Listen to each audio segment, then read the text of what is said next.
Frantziako Asanblada Nazionalak txertaketa ziurtagiria onartu du eta horrek murrizketa handiak ezarriko dizkie COVID-19 aurka immunizatu nahi ez duten pertsonei Ipar Euskal Herrian. Estatu frantsesean txertuari uko egin dioten 5 milioi pertsonak txertatzera bultzatza da arauaren helburuetako bat. Aldeko 215 boto, kontrako 58 eta 7 abstentzio jaso ditu arauak eta horrela legearen izapideak amaitu dituzte Emmanuel Macron presidenteak txertatu ez direnak izorratu nahi zituela esatagatik giroa berotu ostean. Aurreko osasun ziurtagiria ordezkatuko du lege berriak eta aurrerantzean 3 dosi hartzea edo gaixotasuna gainditu eta 2 ziztada hartzea eskatuko dute. Egunero 300.000 pertsona inguru kutsatzen ari da Omikronekin Frantziako estatuan eta txertatu gabeak dira larri gaixotzen direnen gehiengo zabala. Horregatik legea lehenbailen jarri du indarrean gobernuak. Jarduera publiko orotara joateko derrigorrezkoa izango da 3 dosiko ibilbide osoa betea izatea, azken 6 hilabetetan gaixotasuna gainditu eta 2 dosi jasotzea, edo txertorik ez jasotzeko mediku salbuespena edukitzea. Arratsaldeon guztioi, txertaketa ziurtagiri faltsuekin harrapatzen dituztenentzako zigorrak handitu egingo dituzte gainera eta gehienez 5 urteko espetxe zigorra eta 75.000 euroko isuna jasoko dute gezurrezko agiri ugari dituztenek. Hala eta guztiz ere amnistia moduko bat aurre ikusten da pertsona horientzat 30 eguneko epean txertoa hartzen badute. Horrez gain izurriarekin lotuta ere asteburu honetan Iruñean salatu dute osasun krisian espetxetan ez dela osasuna lehenetsi. Sospresoak COVID-19 egitasmoak antolatuta espetxe eta COVID-a uztartu zituen larunbateko mahai inguruak. Salaketak, sariketa etxeratek osatutako taldeak 3 solaskide bildu zituen, aztertzeko nola kudeatu den pandemia Espainiako, Kataluniako eta Euskal Herriko espetxeetan. Bakoitzak ertz batetik heldu zion gaiari, baina antzeko ondorioetara heldu ziren 3 segurtasuna osasunaren gainetik lehenetsi dela, ezarritako zenbait neurrik ondorio larriak izan ditzaketela presoengan eta arauak modu arbitrarioan aplikatu direla besteak beste. Bestaldetik eguneko lerroburuekin jarraiki, milaka lagun mobilizatu zituen larunbatean Euskal Herriko pentsioen mugimenduak, gehiengo sindikalaren eta gizarte eragileen babesarekin pentsio duinak eskatzeko eta indarrean jarri berri den pentsio sistema arbuiatzeko. 4 urte dira dagoeneko kalera protestan atera zirela eta aldarrikapenei bere horretan usten dietelako horazi zuten. Hala, protesta eguna izpidean Amezo pentsioen mugimenduko kidea izan da gurean gaur magazinean entzun dezagun. Horre egon ginen, 4 hiriburuetan, eta bestelako herri batzutan ere. Herri batzutan egiten da, behar bada herri hori bere herrialdean hiriburutik oso urrun dago, eta Tafalla, edo Altsasu, edo Ondarru, Bizkaian, Leketio, arrakastatua izan zen, orokorrean, hori esan daiteke. Eta nik esango nukena da, ospakizuna pensionistari begira esan nahi dut. Nik uste dut edade handiko jentia gara, edo dira, ni oraindik, hor nago, nire adina daukanik ere, esan nahi dute. Eta 4 urte, ia tregua barik, eten barik, astelenero, kalian egotia, nik uste dut zoriontzeko moduko badala, ospakizuna alderdi horretatik. Beste guztia da, kezka, kezka batez be nagusi, Goiz honetan ordea abiadura handiko trenaren aurkako ekintza bat egin dute bizi mugimenduko ekintzaileek. Pankarta erraldoi bat jarri dute Pirinio Atlantikoetako departamenduaren kontseiluan, trena maite dugulako gelditu HTL lopean. Guztira 38 metro karratu inguru ditu bandreola erraldoiak eta haien hitzetan, abiadura handiko trenaren proiektuaren aurkako jarrera argi eta behin betikoa galde egiteko jarri dute. Sare sozialen bitartez eman dute ekintzaren berri eta ekintzaileak pankarta jartzen ari zireneko irudiak eta bideoak ere jarri dituzte. Izan ere ondoko datuak dira, feraren baitako azkenak. Euskal Elkargoak proiektuaren aurka bozkatu du, hautetxeen uneko 78ak hain zuzen ere, Akiza handiko elkargoak eta Loteta Garonako departamenduak ere ez dute babestu proiektua. Pirinio Atlantikoetako departamentuak aldiz momentuz proiektuaren alde egin du eta horregatik proiektu horren aurka argi eta behin betiko kokatzeko galde egin diote mugimenduko kideek. Gaizatuta Donostiako udal liburutegiari Jose Luis Albarezen Barantza Txillardegiren izena jartzeko eskaera berritu dute hilaren 15ean Donostiako Antigua auzoan, Txillardegik hirian duen oroigarri bakarrean haren omenezko horma irudian. Mikel Herrerok egin zuen duela 4 urte eta artista berak berritu egin du orain. Lehengo irudi bera da, baina Txillardegiren aurpegiaren alboan liburu gehiago ageri dira irudi berrituan. Idazle, hizkuntzalari eta politikari horren heriotzaren 10. urteurreneko ekitaldi nagusian aurkeztu zuten, dozenaka lagunek inguratuta. Omenalditik eta aitortza esketik, bietatik izan zuen ekitaldiak hain zuzen ere, txalapartaren eta txistuaren erritmoan egindako dantzaren ondotik hartu zuen hitza, Fito Rodríguez Txillardegi udal liburutegia herri ekimeneko kideak, Txillardegik batez ere hizkuntzalaritzan egindako bekarpena gogoratu zuenak. Batzuek pentsatzen zuten euskara zala dialekto bat eta beste batzuk berriz euskara ez zala hizkuntza bat, hizkuntz multzo bat baizik. Alpetan hizkuntza ladindarrak bezala eta hola, ez? Eta Txillardegik esan zuen, ezetz, bakarra zela, batasuna behar zula, eta putzu hoie guztiak jakin izan zuen alde batetik identifikatzen eta bakoitzari bide bat emanez alternatibak ere eraikitzen. Ordaina da, hau dala Txillardegi plaza, baina ofizialki deitzen dala Gaskuña plaza. Nolabait, gure elkarbizitza herritar honetan irekia dagoen zauria iaia zornatuta dagona, hori behar bezala orbaindu. Eta orbaintzeko hain zuzen ere bidea ematea herri eskaera jakin honi. Aldiz, eguneko lerroburuekin bukatzeko kiroletan, Atletikek ez du lortu Espainiako Superkopa irabaztea igandean jokatutako finalean huts 2 galdu dute zuri-gorriek Real Madrilen aurkan. Hala Madrilgo taldean nagusi izan zen orokorrean, gol aukera ugari sortu ez bazituen ere partida osoan zehar. Lehenengo zatia amaitzear zelarik eskuratu zuen Modricek aurreneko golan, eta bigarren zatia hasi eta berehala oso eztabaidagarria izan zen, penaltia adierazi zuen epaileak, Benzemak gola sartu zuen, eta handik aurrera Atletik nahi eta ezin ibili zen. Azken minutuetan penaltia izan zuen alde Atletikek ere, baina Raul Garziak huts egin zuen.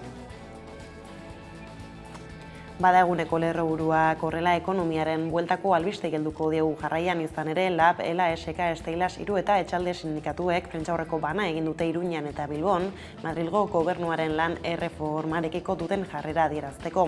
Bilboko agerraldian izan da Geradurreta kazetaria zer berri dugu.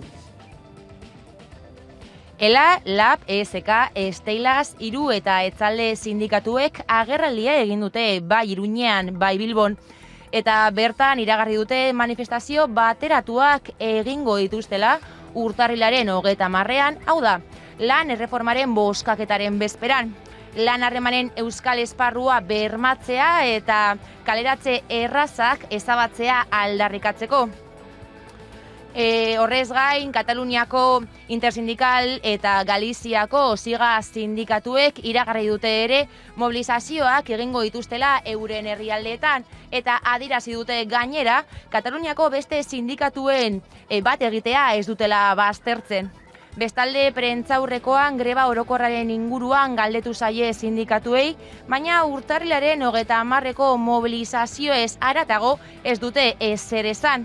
Horiek horrela Euskal Herrian burujabetza aldarrikatzeko eta Gasteizko zein Iruñako gobernuei lan erreformaren kontra bozkatzea eskatzeko mobilizazioak egingo dituztela azaldu dute Garbiñe Aranburu, Labeko idazkari nagusiak eta Mitzel Lakuntza Elako idazkari nagusiak.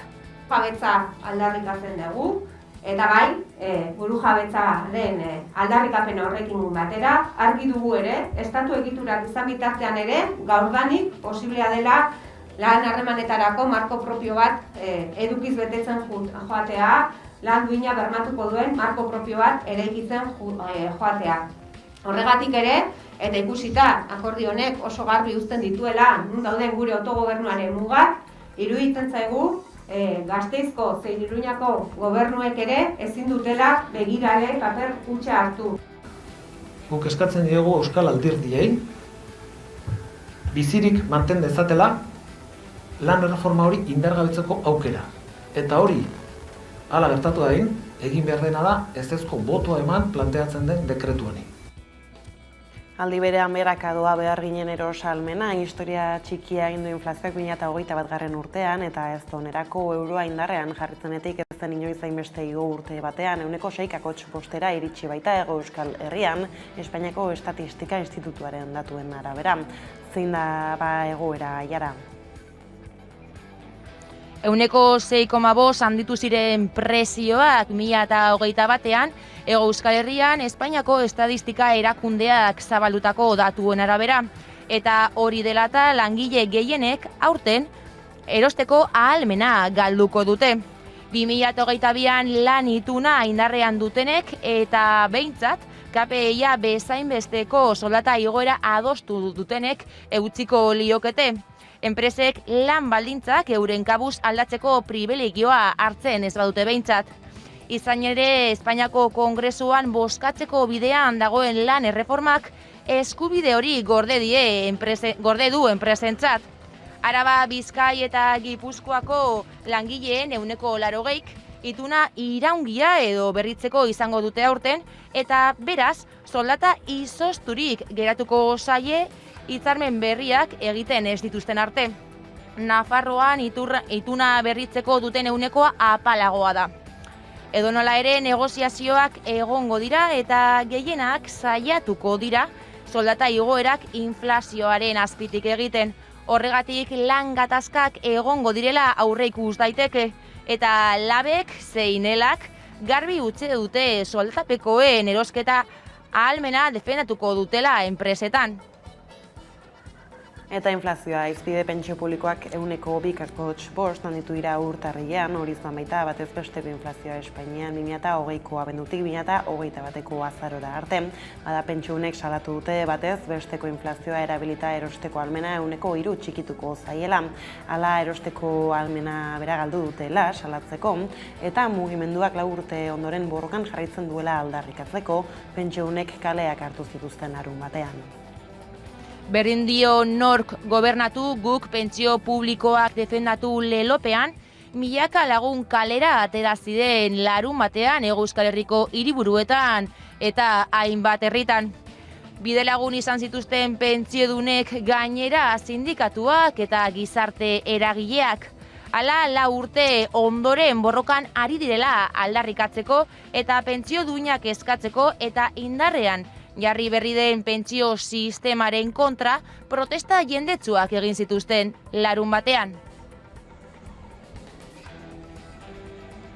14.000 herritar baino gehiagok parte hartu dute larunbatean Hego Euskal Herriko pentsiodunen mugimenduak antolatutako mobilizazioetan.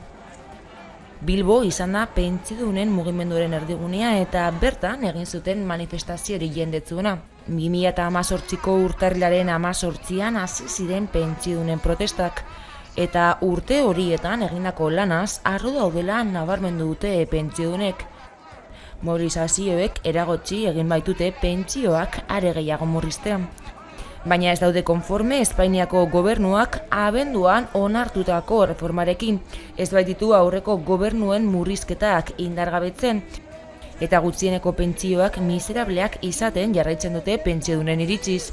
Adibidez, azaldu dutenez, aurten erosteko ahalmena 3% galduko dute. 2021ean inflazioa 6,5%koa izan baitzen eta pentsioak 2,5% igo dira. Horiek horrela, larunbateko protestetan Espainiako gobernuari eskatu zioten prezioak igo diren adina igotzea. Eta Eusko Jaurlaritzari zein Nafarroako gobernuari galdegin zioten ostera gutxieneko pentsioak 1.080 euroraino osatzea. Bestaldetik, alokairua arautzeko etxe bizitza lege berria hitzartu dute Nafarroan. PSN gero abaik eta alduguk lege proiektua erregistratu berri dute Nafarroako parlamentuan. 2010ko legea berritu nahi dute eta besteak beste, alokairuen iraunkortasunerako indizea edo alokairu kontratuen erregistroa sortzea proposatu dute. Legebiltzarrean bere bidea egin behar du orain proiektuak. Goizean, egledunen batzordetik pasa ostean, ohiko prozedura jarraitu beharko du. Lehenik osoko bilkuran aintzat hartu beharko da, ondoren batzordetatik igaro beharko da, eta azken testua osoko bilkuran eztabaidatu eta bozkatuko da. Akordioa hitzartu duten taldeek ez dutenez gehiengorik, beste taldeen babesa edo onespena beharko dute tramitazio horretan. Litekena da beraz, tramitazioan aldaketak sartzea. Jose Mari Ayerdi onartu du Euskal Herria Bilduk eta Ezkerrak negoziazioen nondik norakoen berri izan dutela. Asmo politikoekin manipulatutako adierazpen batek mahai gainean jarri du berriro abeltzaintza estentsiboaren eta intentsiboaren arteko eztabaida. Kritikarien helburua zen Alberto Garzón kontsumo ministroa egurtzea eta hark auzitan jarritako makroetxaldeen eredua defendatzea, baina kontrako helburua lortzekotan dago. Eskas izan duen ikusgarritasuna lortu du Unidas Podemoseko ministroak eta ez zaizkio babesak falta izan, bere eremu politikotik kanpo barkatu. Bestalde makroetxaldeen ondorio ekologikoak eta ekonomikoak mahai gainera atera dira berriro eta eredu horretatik urrundu nahi izan dute hainbat erakundek, horien artean Eusko Jaurlaritza eta Nafarrako gobernua. Bada San Anton eguna baliatuz, Carlos Iturgaiz Euskal Autonomia Erkidegoko Alderdi Popularreko buruak agerpena egin du gaur Kuartangoko Artatxiako abeltzaintza eta nekazaritza kooperatiban sektoreari babesa erakusteko eta bere alderdiaren jarrera aldarrikatzeko. Makroetxaldeen auzia hitz egitera gerturatu dira Kuartangoko Artatxea, nekazaritza eta abeltzaintza kooperatibara Carlos Iturgaiz Alderdi Popularreko presidentea eta kideak. Deno dakigu nolakoa den Garzón. Garzón esaten digu zer den jan behar duguna, zer den edan behar duguna, zerekin jolastun behar dugun, eta nolako pentsatu behar dugun Euskaldun eta Espainiol guztiak. Eta horrezgatik nabaritzen da Garzón ministro komunista eta ministro sovietiko dela. Ostera, Rodolfo Martín Villa Espainiako ministroiak aitortu du Espainiako trantsizioaren testuinguruan 1976ko martxoaren 3 eta 1978ko uztailaren 8 gertatutako hilketen erantzule politiko eta penala izan litekela, baina gobernuak ez duela plan sistematiko, orokortu eta antolatu bat gobernu demokratiko baten aldeko Espainiarrak izutzeko pertsona esanguratsu jakin batzuk hilda. Haren aurkako akusazio autoak dioen bezala. Ministroiak ukatu du Espainiako trantsizioaren testuinguruan gertatutako hilketak plan baten parte izan zirela eta memoria legeen aurka agertu da. Francisco Francoren diktaduran eta ondorengo urteetan kargu ugari izan zituen Martin Villak Espainiako gobernuan. 1975ean sindikatuekiko harremanetarako ministro izendatu zuten eta 1976ean gobernazio ministro. Garai hartan segurtasun indarrek izandako jardun bortitzaren erantzukizuna egotzi izan diote. Hain justu, gizateriaren aurkako delituengatik auzipetu zuen Servinik, 4 hilketaren erantzule delakoan. 1978ko San Fermietan Germán Rodríguezena eta 1976ko martxoaren 3an Gasteizko Sarraskiko 3 langileena. Bestaldetik Iratxe Sorzabal Euskal presoa urtarriaren 14 honetan espainiaratu dute. Hegazkin militar batean burutu dute Rauko presondegitik Espainiar estatuko estremerarako bidaia. Telefono dei baten bidez Sorzabalek berak jakinarazi du egun batzuk isolaturik izango dutela bertan. Otsaiaren 7 eta 8an auzipetuko dute Madrilen, 1996an Asturiaseko Gijon hirian bi lehergailurekin eta egindako ekintza armatuan parte hartzea leporaturik. Egun Parisko Rauko presondegian zigorra betetzen ari da irundarra. Hala Bidasoaldeko Iratxeren lagunak taldeak elkarretaratzea antolatu du Irunen asteburu honetan eta salatu duenez Sorzabalen kontra egingo den epaiketak duela 20 urte baino gehiago Guardia Zibilaren eskuetan torturapean egindako deklarazioak ditu oinarri. Horrekin batera deitoratu du Auzitegi Nazionalak salbuespen politikak aplikatzen jarraitzen duela, justizian baino mendekuan oinarrituz. Eta asteburu honetan ere, ELALA, Pestilas eta Eseka sindikatuetako ordezkariek elkarretaratzea egin dute Iruñean, izatik kartzelan jaio eta 3 urte betetzear dagoen aurra, espetxean jarraitzen duten gurasoengandik ez aldentzeko eskatzeko.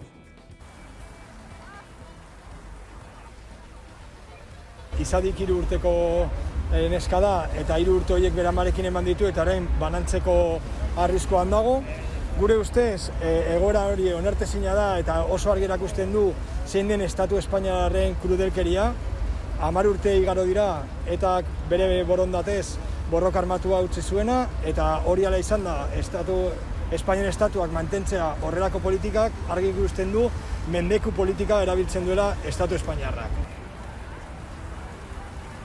Berez esan dute aitari 3. gradua ezarriko diotela eta bi gurasoek Euskal Herriratuak izango direla, baina momentu hauetan biak Madrilen jarraitzen dute izadirekin batera joatzeko espetxean, eta naizta aita 3. graduan ezarri edo jarri, uste dugu ez dela nahikoa, eta aldarrikatzen duguna da izadi bere gurasoekin egon behar dela, umeen eskubidea dela, eta Maria ere kalean egon beharko zela, eta 3 elkarrekin familian.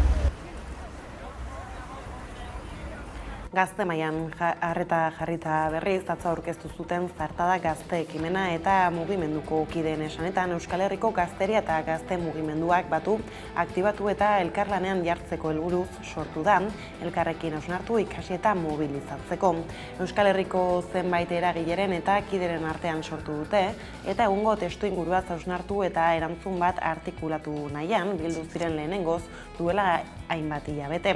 Ordutik zenbait antolaketa espazio martxan jarri eta hainbat bilera egin dituzte, hain justu ere, bilera horietan aipatutako kezketatik eta beharretatik abiatuta antolatu dute mugimenduaren lehen hitzordu garrantzitsu izango den topaketa. Martxoaren 18an, 19 eta 20an egingo dute Gasteizen, eta bat egitetik 11 izatera lema izango du. Antolatzaileen esanetan elkargune baten beharrak eraman ditu besteak beste topaketa hori antolatzera, eta eskaintza mobilizatzaile edukizko eta aisialdizko bat bilduko du. Bada aipatu dugu lerroburuetan ere, indar eta dotorezia handiko ekitaldi labur batekin, omen dute Txillardi bere izena duen Antiguako plazan, sektakeriagatik eta zentsura osoz aitorpen ofizialik ez duen abertzale handia alere, Euskaldun jendearen gogoan bizi dela ikusi dena. Etorbide zabala da Isabel bia, Carlos lehena ez da, ez periferia, Maria Kristinak dauka bere jauregia, ta Txillardegik mundu liburutegia. Londresek hotel bat du, hori da egia, Madrile etorbidea, ez da uskeria, Frantzia paseoa, Grosen arteria, ta Txillardegik mundu liburutegia. Batzuek pentsatzen zuten euskera zala dialekto bat, eta beste batzuk berriz euskera ez zala hizkuntza bat, hizkuntz multzo bat baizik. Alpetan hizkuntza ladindarrak bezala eta hola, ez? Eta Txillardegik esan zuen, ezetz, bakarra zela, batasuna behar zula, eta putzu hoie guztiak jakin izan zuen alde batetik identifikatzen, eta bakoitzari bide bat emanez alternatibak ere eraikitzen.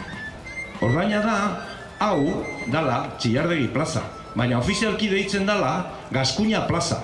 Nolabait, gure elkarbizitza herritar honetan irekia dagoen zauria, iaia zornatuta dagona, hori behar bezala orbaindu. Eta orbaintzeko hain zuzen ere bidea ematea herri eskaera jakin honi. Euskal Herrian euskara, nahi dugu hitz eta jola, lan eta bizi euskaraz eta hortaragoa. Eta bukatu aurretik, kiroletara jauzi eginda gehiago epaitegietatik bada ere, Novak Djokovicek ez du Australiako irekia jokatuko, izan ere serbiarra deportatu egin du Australiako gobernuak. Larunbatean egin zuten hori epaitzeko epaiketan, urgentziaz, eta erabakia denislariaren aurkakoa izan da Iker Aginaga. Australiako gobernuaren aurkako borroka juridikoa galdu du Djokovicek azkenean eta deportatua izan da tenislaria. aste bete baino gehiagoz luzatu den ikamikaren ostean, gobernuak bigarren ez bisa erretiratzeko erabakia hartu zuen, eta jokalariaren helegiteari aho batez erantzun zioten auzitegiko 3 epaileek gobernuaren erabakia babestuz. Tenislari serbiarrak ez du koronavirusaren aurkako txertorik hartu, eta hango gobernuak horretara behartzen du herrialdean sartu nahi duen oro, ez txertatzeko arrazoi medikorik egon ezean. Djokovicek abenduan kutsatu izanaren txostena aurkeztu zuen txertatua ez egoteko justifikatzeko, naiz eta kutsaturik ere, zenbait ekitaldi publikotan agertu zen. Horrez gain, herrialdean sartzeko inprimakian, bidaiaren aurreko 14 egunak Serbian eman izana deklaratu zuen, eta hori gezurra dela frogaturik, argudio nahikoa izan du gobernuak bi bider bisa ezeztatu eta jokalaria deportatzeko. Djokovicek beraz, ezingo du Australiako irekian jokatu eta etorkizunare ilunagoa du aurretik. Australia zarago, Estatu Batuetan, Erresuma Batuan eta Frantzian jokatzen dira urtero teniseko txapelketa nagusiak. Estatu Batuetan, Australian bezala derrigorrezkoa da txertaketa pauta osoa jasotzea herrialdean sartzeko, eta Frantzian horrela ez bada ere, hango gobernuak aurreratu duenez Roland Garros jokatzeko hori exigituko diete jokalari, zale eta langilei. Horrenbestez, Londresen jokatzen den Wimbledon izango litzateke gaur-gaurkoz txertatu gabe jokatu ahalko luken txapelketa nagusi bakarra. Asteleneko kontuak horrela iritsi gara albistegiaren bukaerara, gaurkoan gautaldaren okei edo KO abestiarekin agurtuko zaituztegu. Beraz gustatuko zaizuelakoan besterik ez gure aldetik hauek izan dira eguerdiak gurean gaur utzi dituenak. Guztiak eta gehiago nahi duzuen aldiro 11.eus atarian ondo izan eta bihar arte.